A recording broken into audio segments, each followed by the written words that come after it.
Senhoras e senhores, sejam muito bem-vindos a mais um episódio do Capcast, um podcast cativante sobre branding, criatividade, inovação e muito mais. Meu nome é Felipe Gondim e comigo nessa jornada, Will Aragão. Hello, pessoas, tudo bem com vocês? Aqui quem fala é o Will Aragão, é o catarinense mais paraense que esse Brasil já viu, ou paraense mais catarinense também. E hoje, excepcionalmente, temos uma convidada, Helena Cordeiro, vai participar com a gente de maneira excepcional para falar de uma coisa muito interessante. Oi, pessoal, tudo bem? Meu nome é Helena, faço parte da equipe da Capme e eu tô aqui hoje para tentar agregar na conversa. Massa. Maravilha, o tema é tão importante que veio gente do time para ver.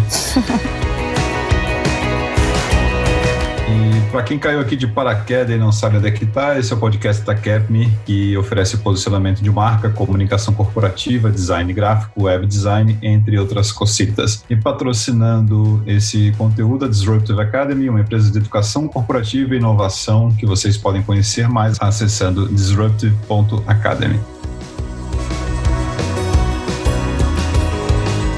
Enfim, a hipocrisia. Nossa convidada de hoje é Juliana Bernardo para falar sobre o propósito das marcas, sobre posicionamento, sobre inovação e sobre como tudo isso precisa acontecer real, oficial, para ser bonito. A Juliana é Head de Business e Inovação da 08 Digital, Business Influencer na SAP, embaixadora do Startup Grind de São Paulo, embaixadora do Instituto Regeneração Global e mais algumas coisinhas que ela vai nos dizer ao longo desse episódio. Trazendo ao máximo de que a gente se aproxima das pessoas pelas afinidades e se completa pelas diferenças. Eu e a Juliana, a gente tem um histórico de discordâncias e lados Bs que só nos aproximou e hoje eu tenho o privilégio de ter a Ju conosco aqui no Capcast. Juliana Bernardo, seja muito bem-vinda. Obrigada. Acho que nem minha mãe me apresenta tão bem assim. E se tudo isso de título fosse dinheiro na conta, eu já estava aí te visitando nesse seu cenário maravilhoso. Mas estou super grata pelo convite. Legal que você tocou num ponto que eu quero só começar por aí, né? A gente vê hoje tanta cultura do cancelamento em discordância e quando a gente tem pessoas abertas ao diálogo, né? A escutar o outro, a pelo menos entender. Eu acho que é por isso que a gente está aqui juntos hoje conversando e fazendo até um episódio juntos aqui, porque a gente não se cancelou, né? A gente somou. E até hoje a gente tem nossas discordâncias, mas a gente está disposto a ouvir, a agregar. E eu acho que é uma mensagem importante, né, para 2020, aí um ano tão caótico já, que se a gente não tiver aberto um para o outro, provavelmente a gente não faça tantos relacionamentos e tire proveito de olhar nosso lado sombra também, né? Porque tudo que nos incomoda no outro é um espelho de nós mesmos. É muito bacana e te agradeço pelo espaço da gente poder discordar com classe, sem barraco e com consciência. Só para contextualizar, a primeira vez que eu e a Ju entramos em contato um com o outro, eu já segui a Ju no LinkedIn. A Ju é uma influencer no LinkedIn quando o assunto é inovação, quando o assunto é diversidade, boas formas de fazer negócio. E a Ju publicou uma opinião dela no LinkedIn e eu, até por hábito de não dar opiniões contrárias em público, eu chamei ela no privado, pus o que eu achava que era diferente do que ela tinha exposto e a partir dali a gente começou uma relação. Ela continuou talvez concordando com a opinião dela e eu com a minha, mas nem por isso a gente entrou em zona de conflito e até hoje a gente troca muita mensagem e só ajudou a gente a crescer e a gente tá aí até hoje batendo papo e colaborando, né, Ju? Tá aí, fico muito feliz por isso. Boa. Ju, a gente tá vendo agora na pandemia um bando de marcas se posicionar em relação à diversidade, à igualdade, movimento homossexuais, movimento trans, um monte de nichos aparecendo. Mas tem um walk the talk aí para ser percorrido, né, pelas marcas. Me conta o que você tem visto de bacana por aí, o que tem de não tão legal rolando e quais os efeitos disso para nossa sociedade de consumo. Legal. Estava discutindo isso esses dias também, né? E como é complexo o tema por conta do quão é complexo o tamanho do aprendizado que a gente tem pela frente. Como são estruturais os temas. E tudo que é estrutural não vai acontecer uma mudança como a gente parece que vê, principalmente na comunicação das marcas, que é do dia para a noite. Então, assinei um manifesto antirracista, não sou mais racista, não. Isso é muito estrutural.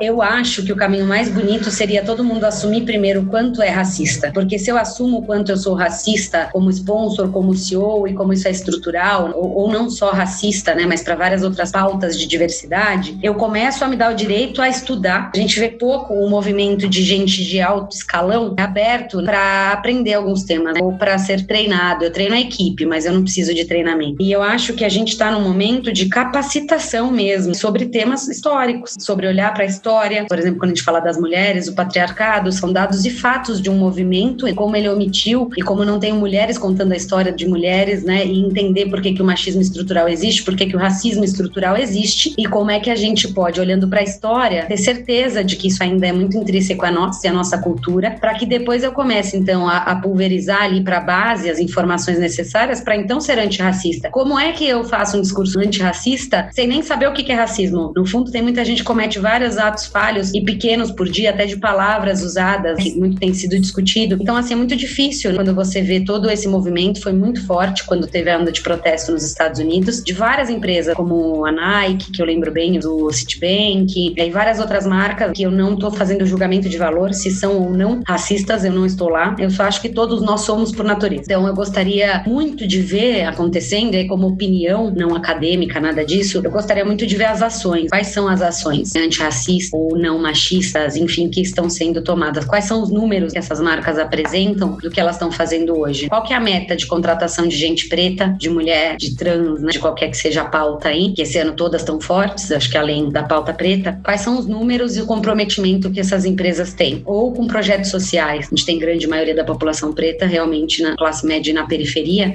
O que está sendo feito, então, para educar essa geração ou para trazer essa geração para dentro das empresas? Não temos mão de obra qualificada como gostaríamos, estamos qualificando de uma forma social? Então, esse era um dos projetos que tinha na minha antiga empresa quando eu entrei. Preciso muito ter uma coisa não clichê com propósito, mas a quem está servindo? E uma das últimas empresas que eu passei tinha um programa de capacitar jovens da periferia e idosos em tecnologia. E a partir do momento que isso foi, por exemplo, cortado por N motivos, né, e não cabe julgamento de valor, era uma pauta que eu trazia constante. Quando a gente volta a fazer isso? Se não dá mais presencial, quando a gente faz online? Qual que é a nossa responsabilidade com essa comunidade ao nosso entorno? Inclusive, porque quando a gente fala de economia, melhorando a comunidade ao entorno, melhora a economia a médio e longo prazo. Então, como é que eu equilibro isso? Eu acho que é o que cada marca pode pensar, né? Como é que eu trago ações relevantes para a comunidade ao entorno e para dentro de casa em relação a esses temas, e não só propaganda bonita, né? Hoje a Helena, que está participando aqui com a gente, ela tem o trabalho acadêmico dela, né? Que você falou sobre acadêmico, mas é sempre muito importante também você ver o que está sendo produzido pela geração de hoje que está se formando, essa nova leva de profissionais. A Helena pode falar um pouco mais também do projeto que ela vem terminando, o projeto acadêmico dela, que fala sobre empoderamento feminino, sobre o posicionamento das mulheres, tanto na sociedade quanto profissional, né, Helena? Eu acho que um ponto interessante de comentar sobre isso que a Juliana estava comentando é como é delicado tratar esse tipo de assunto no momento em que as pessoas, elas têm muito acesso à informação e as pessoas estão cada vez mais preocupadas em estar junto com as marcas e entender se elas estão fazendo aquilo de fato porque elas acreditam naquilo, ou se elas estão, como muitas marcas acabam entrando na onda e elas acabam meio que fazendo isso porque outras estão fazendo, meio que seguindo o fluxo, indo porque isso é tendência, isso tá em alta. Tá gerando buzz ali, né? Isso. E tem muita gente que acaba meio que, sem entender do assunto, tenta tratar aquilo de uma forma que no final ainda acaba trazendo uma mensagem totalmente errada. Então eu acredito que tem uma linha muito tênue quando você vai falar sobre esse tipo de assunto, porque você precisa entender muito bem daquilo para você não cometer um deslize que pode, ao invés de trazer uma coisa positiva, pode levar uma mensagem completamente errada e acabar deixando uma má impressão. O meu trabalho foi justamente sobre isso, sobre a representatividade, trabalhando a construção da narrativa através de exemplos, de situações nas quais as mulheres, dentro do esporte, porque o meu trabalho acadêmico foi sobre um comercial da Nike intitulado Dream Crazier, e ele fala justamente sobre essas desigualdades, esses pensamentos que se tem sobre estereótipos femininos dentro do esporte, ou mesmo dentro da própria publicidade mesmo no geral, assim, se for fazer uma análise, como que isso é tratado e como que é completamente delicado trabalhar com esse tipo de assunto. Cara, muito legal te ouvir, né? Um orgulho de ter na equipe com esse tipo de conhecimento. E mais do que qualquer coisa, eu também procuro sempre me fazer essa reflexão que a Ju comentou. Eu acho que a palavra da fala de vocês é realmente a capacitação, porque eu me vejo num lugar de homem branco, descendente de europeu, família de classe média alta, e eu realmente tenho que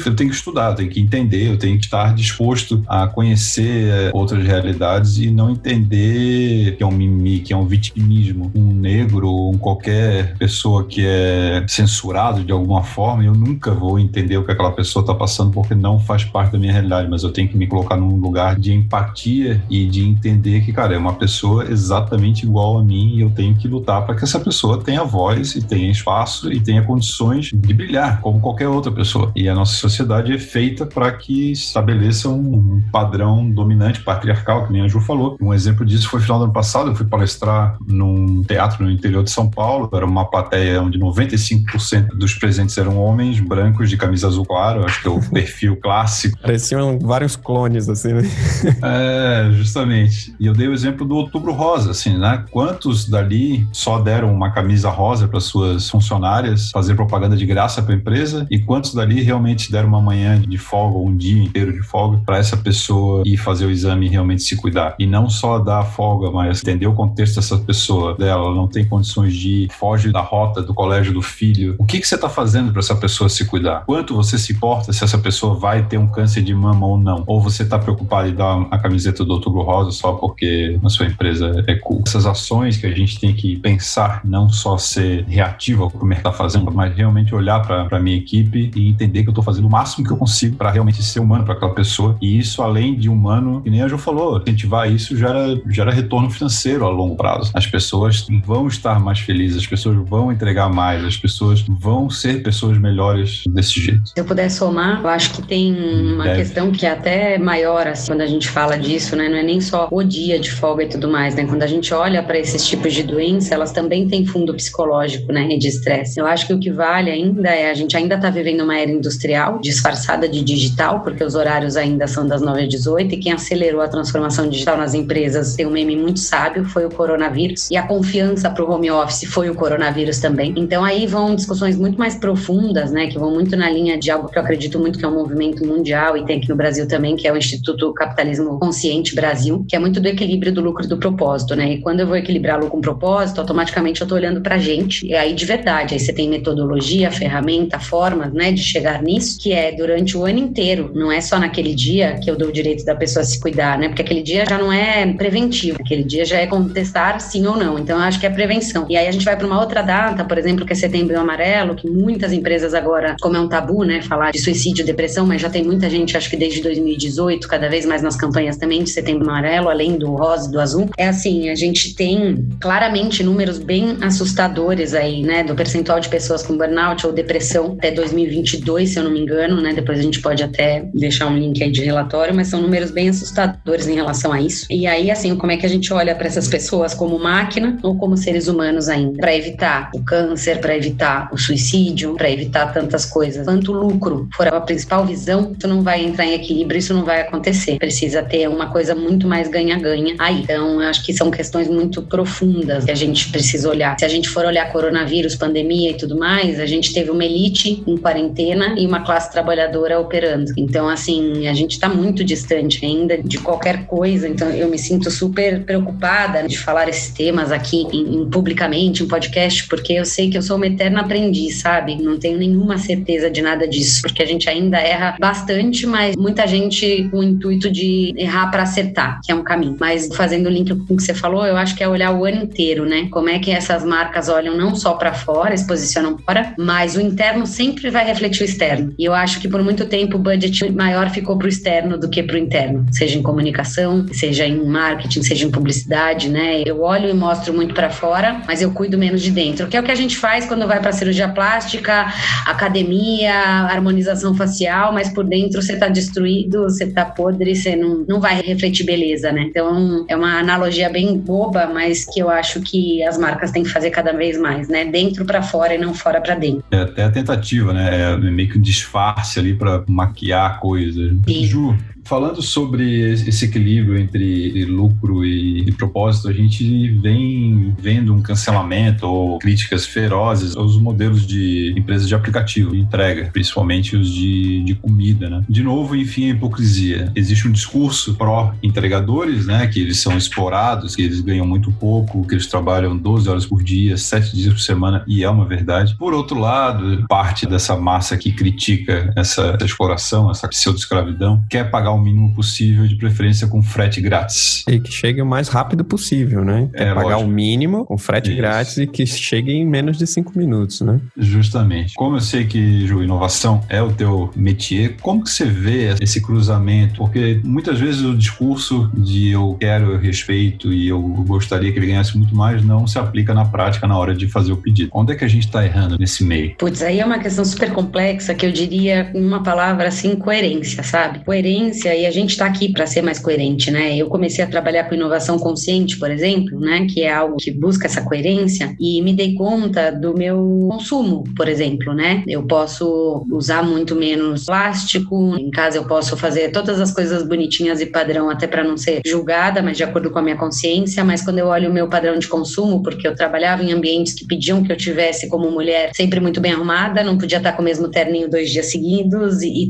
tal, não é um consumo coerente. E aí eu começo a olhar para tudo isso e ver como que eu quero ser mais coerente. E aí eu pensar de novo, eu vou vender ou eu vou doar? Aí trazendo para a lógica dos aplicativos, né, o que eu tenho feito? Não seria hipócrita de dizer que não uso e não seria hipócrita de dizer que gosto do modelo. O que é coerência para mim em meio termo? Sempre que eu posso pedir direto do estabelecimento, tanto pelo estabelecimento, né, quanto pelo entregador, que muitas vezes é melhor remunerado ali direto pelo estabelecimento, eu peço por lá. Então eu olho no aplicativo e depois eu olho no Instagram do lugar para ver se eles têm entrega própria. Se tiver, eu peço por ali. Quando não tem jeito, e principalmente agora na pandemia, eu pensava, eu tenho opções ali de caixinha pro cara. Quanto vale ele tá indo no mercado e se contaminando versus eu estar no conforto da minha casa recebendo as compras? E aí é muito consciência e coerência. É o quanto você vai dar de incentivo, de caixinha, quando você realmente não tem como fugir, e até porque se todo mundo boicotar, é um bando de gente que perdeu o emprego. O que eu acho é que a gente tem que olhar um pouco mais a causa. De novo, não a maquiagem disso. Tudo isso são estratégias, mas ainda é maquiagem. Eu admiro muito alguns movimentos que estão nascendo, muito mais no sentido, eu acho que o corporate tem muito a aprender com um cooperativismo. Então, se a gente olhar, a gente tem no Brasil o Airbnb, que a gente, de certa forma, também usa, acha sensacional, economia compartilhada, criativa, mas também é um pouco tenso a parte que fica para quem é dono dos imóveis. Se eu olhar o Airbnb, se eu não me engano é do Reino Unido, ele tem uma política muito mais justa e transparente. Então, ele foi criada de uma forma mais coerente, consciente. Se eu olhar, no Brasil a gente tem os aplicativos de comida, Rappi, iFood, eu tenho o Mensacas na Europa. O Mensacas é cooperativismo de plataforma. Os motoboys são sócios disso, na forma como foi criado. E aí eu não sou nenhuma especialista para dar detalhes sobre, mas eu deixaria muito a dica de conhecerem o Airbnb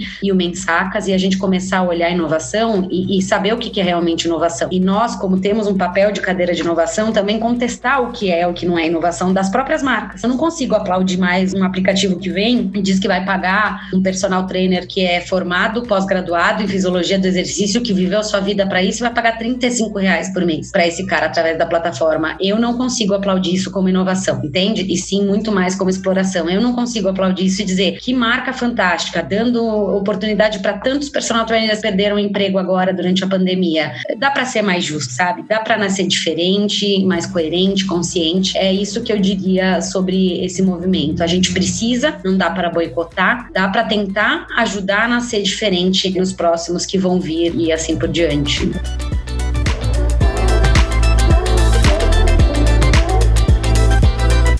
Quando você comentou sobre o coronavírus ter validado tudo o que tem acontecido hoje em dia, essa, entre aspas, revolução do que vem acontecendo, dos horários de trabalho, do home office. A gente comentou isso em um dos episódios que a gente gravou, que o que validou hoje a tecnologia, a maneira com que você lida com os seus colaboradores e os gestores, como eles consomem mais educação e conhecimento, e infelizmente foi por conta de uma pandemia, digamos assim, tenebrosa. E aí o que eu queria comentar é justamente sobre o acesso à educação em si. Por exemplo, quando a gente começou a falar sobre a inovação nesse modelo de aplicativo do Rappi, do iFood ou do Uber Eats, você disse que você não aplaude o modelo, mas entende como é que vem funcionando. Eu acho que foi mais ou menos isso. Eu também meio que vou por aí. Eu tendo mais a aceitar a maneira como os aplicativos funcionam, que você tem formas de bonificar o seu entregador ali naquele momento, mas eu discordo totalmente das pessoas que estão querendo revolucionar o negócio, falando que você precisa ter uma CLT, que você precisa se vincular com o negócio, que o negócio tem que a empresa tem que se responsabilizar totalmente pelas coisas que acontecem. Nesse aspecto eu vou fazer um pouco do advogado diabo aqui e discordar um pouco, porque você não está dando um passo para frente nesse aspecto, você está voltando a modelos mais antigos de vínculos de emprego, mas eu também entendo que o funcionário ou o colaborador ali, no caso, aquela pessoa pessoa que está participando daquele modelo de negócio também precisa ter uma espécie de garantia de que, olha, eu estou me entregando para fazer o negócio funcionar direito, então, eu preciso pelo menos de algumas garantias, né? Eu tive a oportunidade de trabalhar com o Uber Drive, então eu entendo um pouquinho como funciona, pelo menos o Uber, né? Então, assim, é difícil, não é fácil nem um pouco, assim como trabalhar em agência de publicidade também não é nem um pouco fácil. Para você ter aquele retorno, você vai ter que sempre fazer uma hora extra, né? Você sempre vai ter que trabalhar mais do que o necessário. E aí é que tá que eu acho que vem o questionamento de inovação. Como é que a gente vai, a partir dessas discussões, como é que a gente vai desenvolver um modelo de negócio que seja esse ponto de equilíbrio que você comentou entre a pessoa ter um conforto psicológico de estar trabalhando naquele local, sabe que está produzindo algo que faz diferença na sua sociedade e não só gerando lucro para outra pessoa e sendo explorado e tudo mais, colocando seu dinheiro numa conta do governo que rende infinitamente menos do que o mercado põe. Então, eu acho que essa é a maior discussão da inovação em relação a esses modelos de negócio, sabe? O lance do coronavírus ter validado várias situações também é algo que me pega bastante, assim, sabe? Eu acho que tem os dois lados, né? Tem o lado de quem está utilizando, tem o lado de quem está consumindo, tem a plataforma no meio. Dependendo do viés que for colocado essa lente de aumento, aí as coisas vão ficar melhores ou piores. É claro que para alguém tá bom e aparentemente as pontas não estão tão satisfeitas assim com a relação de consumo. Isso pensando em escala, né? São aplicativos que têm como objetivo atingir milhões de pessoas. Mas quando a gente fala de inovação, falando sobre conhecer nosso público e saber que tipo de valor a gente está entregando para esse público, e aí sim também entendendo uma forma mais justa de cobrar, Ju, eu acho que esses últimos meses, com todas essas coisas horrorosas que aconteceram, né, os movimentos raciais nos Estados Unidos, a própria pandemia e outros movimentos que rolaram, estão fazendo com que negócios de nicho tenham cada vez mais força. Foco muito específico num público, com uma entrega de valor muito clara, por isso relativamente bem valorizado. Eles conseguem valorizar porque a entrega de valor é clara, né? Tem quem compre essa promessa de uma forma muito mais verdadeira. Então isso é posicionamento de marca na veia, sustentado por inovação. Hoje de tarde a gente estava conversando, você já trouxe alguns exemplos, queria te ouvir sobre isso. Você falou da Black Money, dentro desse universo de novos negócios sustentados por causas, o que tem, como que dá para fazer negócio, como que dá para fazer dinheiro, qual a sua visão sobre isso? Legal. Eu acho que eu tenho uma visão não tão expandida ainda quanto eu gostaria, né, do assunto. O ano passado eu trabalhei em um report de inovação à la brasileira, que a gente chamou, né, que até tinha a Carmen Miranda na capa, um foguete na cabeça,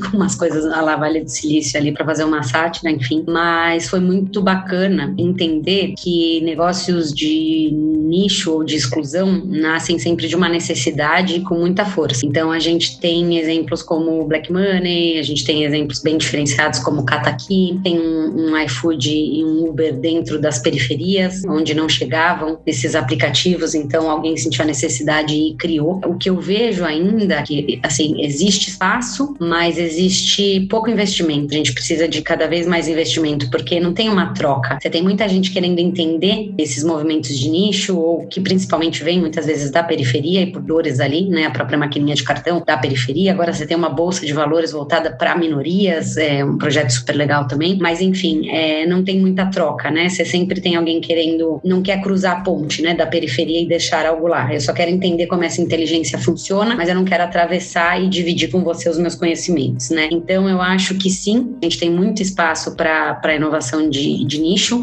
mas eu não acho que isso é bom, porque se a gente for olhar, de novo, né, a causa é muito mais embaixo. A gente tinha que ter inovações que atendem o todo.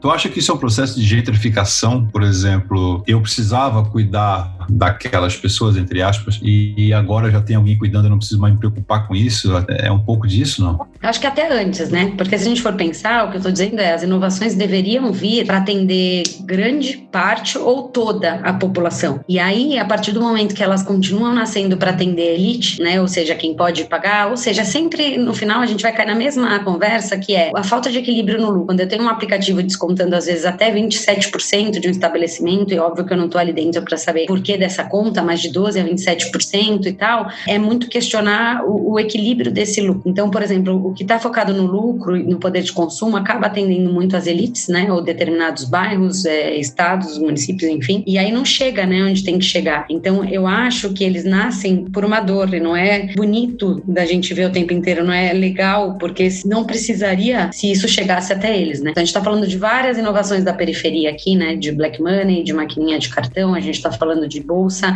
a gente está falando de aplicativos de comida e de transporte, que por não chegar até lá foram criados. Então, assim, a gente olha isso e bate palmo, a gente olha isso e critica o modelo atual. Também não tenho resposta, né? Tô dizendo que é o que hoje me vem à cabeça. É nem aplaudir, nem criticar, é tentar entender aonde está a causa, né? Eu acho que a gente precisa ser cada vez mais profundo e entender as causas disso, então, senão a gente vai sempre aplaudir essas inovações nichadas ou de minoria e tudo mais, quando a gente poderia estar consertando uma causa que é maior. Uma coisinha que eu queria comentar, eu acho que é tudo também um processo, né? É um processo que as minorias, digamos assim, elas, pelo passar do tempo, elas foram acontecendo. Falar sobre feminismo, por exemplo, chegou no momento que as pessoas identificaram que aquilo era um problema. Quando a gente fala dessas minorias, eu acho que ainda está num processo de identificação de quais são essas minorias, que tem muita coisa ainda que a gente não consegue enxergar, por exemplo, quando a gente fala de LGBT, que agora a sigla já é outra, LGBTQIA+, que tem muita gente que, por não conhecer quais pessoas fazem parte, teoricamente, dessa minoria, elas meio que não chegam a olhar para aquilo com um olhar de, não, peraí, a gente precisa dar atenção para essas pessoas também. Então, eu acho que é muito desse processo de identificar e que as pessoas ainda estão aprendendo, as pessoas ainda estão passando por esse amadurecimento de entender quais são as minorias e por que elas são minorias, por que elas são tratadas como diferentes, como minorias, né? Pessoas que têm o mesmo tipo de acesso que as outras pessoas, e por que elas não têm esse tipo de acesso. E eu acho que a questão de trabalhar assim com inovação e com diversidade é justamente isso, você entender quem são essas pessoas e fazer coisas para que essas pessoas também tenham acesso, tanto em questão de comunicação, de trabalho e... Verdade, Helena, concordo bastante. E aí volta no ponto de educação, capacitação,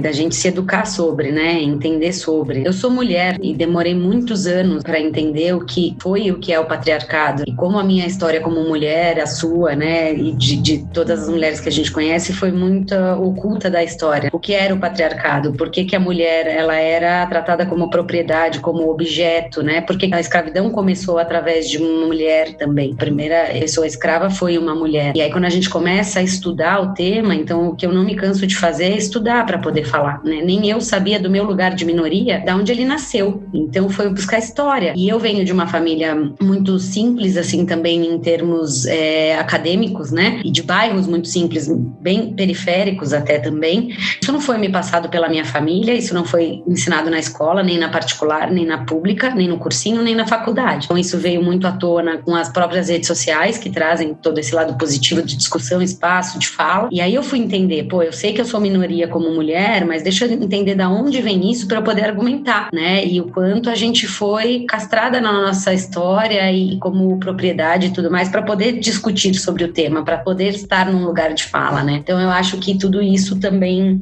vem à tona, né? Quando a gente vai falar de diversidade, e não dá para falar de inovação sem falar de diversidade, né? Eu acho que essas pautas não se separam mais. Eu acho que é isso, concordo bastante com a visão da Helena.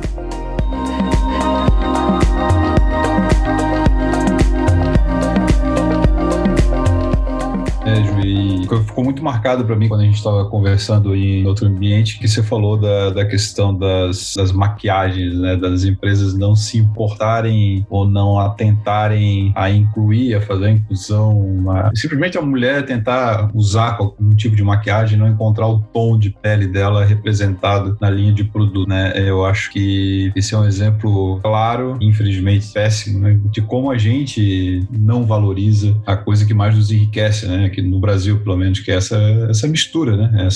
Esse caldeirão de gente vindo de tudo quanto é lugar, de tudo que é jeito, de tudo que é cor, de tudo que é crença, né? Que transforma o Brasil no que é, né? Tipo, nessa própria conversa aqui tem eu de Floripa, tem você de São Paulo, tem o Will do Pará, né? Então a gente tem um mix aqui já de culturas das mais diversas e que é muito sensível e é muito violento, né? Quando você, como ser humano, ainda mais como mulher, vai tentar de adquirir um produto que é vendido para você, que tem uma promessa, inclusive, de melhoria como pessoa e não só estética, né? Mas a promessa é como melhoria geral, e você não se vê representada numa linha de produtos que é excludente.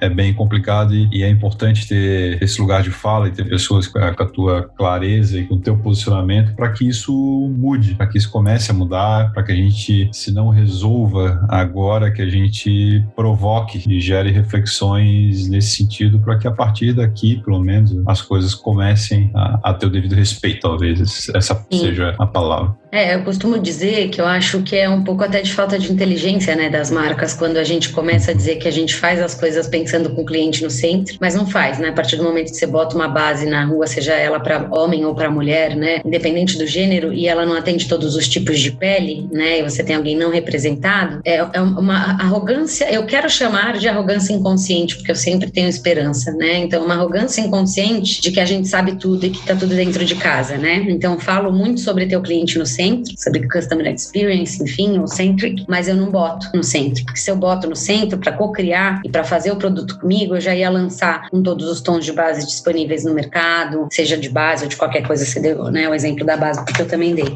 Então, eu acho que é um pouco até de arrogância e de falta de inteligência mesmo, né, de entender que eu vendo mais e melhor a partir do momento que eu atendo a todo mundo, quando eu começo a construir um produto sem arrogância, achando que eu sei o que todo mundo precisa na ponta, e eu boto essa pessoa no centro da criação do produto, muito provavelmente você vai vender mais e melhor, né? Então, assim, às vezes é uma inversão, é pouco planejamento e muita ação, né? Que é o que a gente tem nos países mais latinos também, a gente percebe, né? É nosso ser muito protagonista, muito proativo, mas a gente precisa começar a reparar em como é importante planejar e botar no centro quem vai consumir seu produto ou serviço, né? Nós, os latinos, eu vejo como dentro do processo de criação, a gente sempre fala, a gente teve a ideia, depois tem uma partezinha de planejamento, pesquisa, e depois a gente vem a criação e etc. A gente tem mania de pular essa parte, a gente é muito passional, então a gente tem a ideia e vai criar, e essa parte do planejamento no meio aqui, a gente não dá muita bola, porque é uma perda de tempo, né? Meio chato pesquisar, né? Uma coisa que eu acho também que é interessante de mencionar sobre isso é que é justamente por essa diversidade nas próprias equipes, né, que estão por trás desse planejamento, porque uma vez que você tem pessoas que identificam aquela situação de, por exemplo, de uma pessoa preta na reunião, para entender que às vezes aquele tom de pele não tem uma cor que vá suprir a necessidade daquela pessoa, mas aí você trabalha 15 tons de pele para cor branca, por exemplo. Eu acho que justamente ter essa diversidade na equipe ajuda também as pessoas a expandirem o olhar dela para todas as pessoas, num sentido assim de poder identificar que elas fazem parte também e trabalhar para produzir alguma coisa que vai suprir a necessidade daquela pessoa também. É isso aí, gente. Vamos chegando pro final. Ju, é um prazer enorme. Falaria contigo mais algumas horas. Tem medo de ser processado, então a gente não vai falar tanta coisa ruim assim, que nem como a gente queria. Eu queria que você deixasse uma última dica, uma sugestão, uma posição sua, qualquer coisa que você queira falar que a gente não tenha te perguntado, te provocado. E o espaço é teu. Obrigada. Foi uma conversa super rica. Helena, Felipe e Will. Bastante para minha visão aí de como eu digo, eterna aprendiz. O que eu deixo de mensagem é tentar o não cancelamento, o não julgamento, né? Porque eu vim aqui com a cara e com a coragem dizer um pouco do que eu tô aprendendo, errando, né? Acertando, mas que eu tô muito disposta, né? Então, se alguém se sentir desconfortável com alguma fala minha e puder me ensinar algo diferente, me procura lá nas redes sociais, né? Eu acho que o Will e o Felipe vão deixar as minhas redes ali também. Com certeza. Eu tô aberta para conversar e aprender mais. Eu acho que essa é a minha palavra final para assuntos tão delicados que a gente trouxe hoje. E viva a diversidade, né? Eu também, cara, tenho muito que agradecer a oportunidade de poder conversar contigo, que por mais que, assim, que eu não tenha tanta habilidade para lidar com temas tão sensíveis assim, mas escutar e poder ver alguns cases e ouvir pessoas que estão dando a cara e a coragem para poder mostrar, assim, a humildade que tem para aprender, eu também me sinto muito mais seguro em dizer isso, que eu também aqui não sou dono da verdade nem um pouco, tô muito longe disso, acho que ninguém é, né? Eu agradeço bastante mesmo pela entrevista que a gente teve aqui, pela sua participação, porque eu me sinto mais, assim, agora eu tenho um pouco mais de consciência de certas coisas. Justamente esse tipo de discussão, essa reunião, para vocês terem, por exemplo, visões diferentes, ela ajuda a expandir a mente com relação a assuntos que talvez não sejam sensíveis, digamos que no seu radar de sensibilidade. E esse tipo de conversa, ela agrega justamente para você poder ter essa perspectiva diferente e essa visão diferente de parar e pensar, peraí, talvez eu não esteja olhando para isso e talvez isso seja realmente a dor de alguma outra pessoa. Então, essa conversa, assim, ela agrega bastante e também ela leva para outras pessoas visões que talvez essas pessoas não tenham contato. Tem um ditado que diz que se 10 pessoas pensam iguais, 9 delas são desnecessárias, né? A gente não precisa de gente que pense igual a gente precisa de gente que agregue novas percepções, e a gente que trabalha com isso, pensando negócio, pensando marca, pensando posicionamento, não é que é interessante que agregue, a gente tem a obrigação de buscar esse tipo de hábito, de ser contrariado, de conhecer coisa nova e de se permitir pegar caminhos diferentes para chegar nos mesmos lugares, de comer comida diferente, de experimentar, de conversar, de explorar, de se colocar em situações desconfortáveis, porque tudo isso faz com que, como negócio, a gente... Inclusive todas essas tarefas são um exercício para criatividade, né? Eu acho que criatividade é um dos pontos mais importantes para a inovação também, né? Você precisa arrumar soluções criativas para resolver determinados problemas. Então, com certeza, só de você pegar um caminho diferente para chegar no mesmo local já é um exercício, né? Que legal, muito bom. Então tá, Ju, obrigado mais uma vez, tá? Galera, falem com a Ju, se discordarem dela, procurem ela mesmo, porque ela é mega receptiva. E aliás, ela tá aqui hoje por causa disso, porque ela foi um dia mega receptiva e a gente já começou a aprender juntos a partir dali. Galera, era isso. Mais um Capcast encerrando. Fiquem ligados nos próximos episódios. Acessem o nosso site, capme.com.br, e acessem nossas redes sociais também, que ficarão na descrição aqui deste conteúdo. Valeu, até a próxima! Valeu!